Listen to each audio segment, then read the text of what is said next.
Will Victoria extend their lockdown yet again? Let's have a look.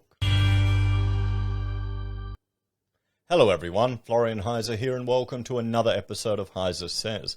Grab your stein of coffee because Victoria have recorded another 25 COVID cases, and the question that, well, I'm sure is on everyone's lips is, will they extend their lockdown yet again? Let's have a look at this article. Victoria records 25 new local cases, so it's not hotel cases, not people coming from overseas. Victorian officials have conceded the latest outbreak is getting away from them, with new cases now spreading beyond Melbourne's western suburbs. Now, I feel sorry for the Victorians if they have to go through an extended lockdown yet again.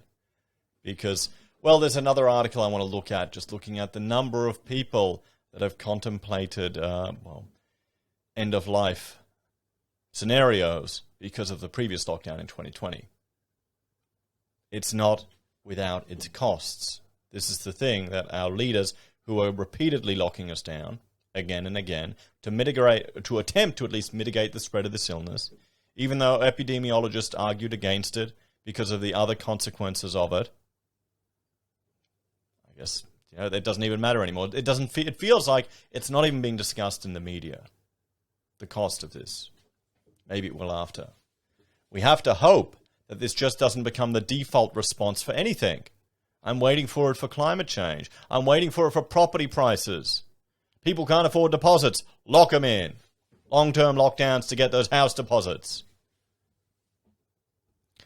Locally acquired coronavirus cases and mystery infections are continuing to grow despite tough lockdown measures, Victorian authorities have conceded.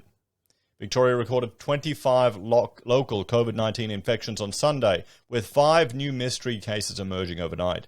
Premier Daniel Andrews said the numbers were concerning. We want to see these numbers come down, but I think we're seeing these numbers grow, he told reporters on Sunday morning. What do you mean you think?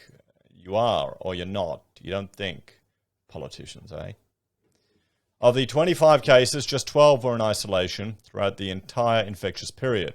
COVID-19 commander Jerome Weimar provided a breakdown of the 5 new mystery infections. One of them was a contact of a case in Middle Park, with contact tracers not yet aware of the link between the two. The second mystery case was a commercial cleaner who lived in the city of Greater Dandenong. He worked at an apartment site on Fitzroy Street in St Kilda, which has been locked down. That was also possibly linked to the Middle Park case. There was another case who worked in construction and lived in West Footscray, as well as 2 cases in St Kilda East, a mother and her adult son. I grew up in bloody Coldstream. I should know all of this. I know that Dandenong. I barracked for Collingwood, of all things. I moved to Queensland. We still have a number of loose ends and mystery cases where we're not clear about the source of acquisition, he said. This outbreak is now not just concentrated to the western suburbs. My call out today is that you're living in Melbourne, you're potentially at risk from the virus. This is not a western suburbs issue. We have positive cases in Frankstown, Dandenong, across our eastern suburbs, St Kilda, Middle Park, the city of Melbourne, as well as our northern and western suburbs. Melbourne's lockdown will be extended by yet another week unless the number of mystery cases decreases.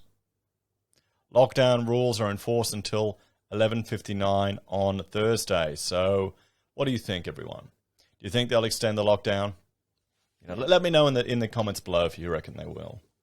There are now almost 500 exposure sites in multiple suburbs across metropolitan Melbourne. More than 32,000 people got tested for coronavirus in the past 24 hours, and 23,076 vaccine doses were administered.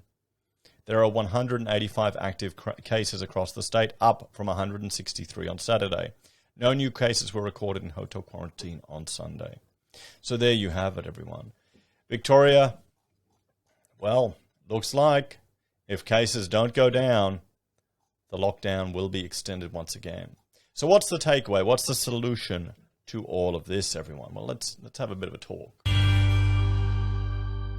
Now, as I've said for some time, I did a video. This is a video that someone actually paid me to look at. They sent me quite a long article where epidemiologists were arguing against suggestions of having lockdowns and such drastic interventions back when we had other viruses, the bird flu and all of these other ones appearing. Remember that?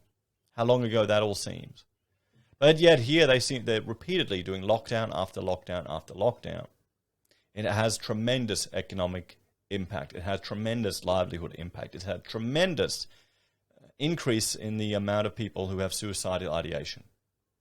We saw that, sadly, with the number of younger people that were turning up to hospitals in New South Wales. The thing is, getting that data is quite difficult. I think they don't want to publish it so early. And the question is, I'm certain, I really hope that our politicians are weighing all of these implications up, that our health officials are weighing the implications up, that the risks they're imposing. This is what our health experts are meant to do. They're meant to do risk assessments and compare and contrast the two situations.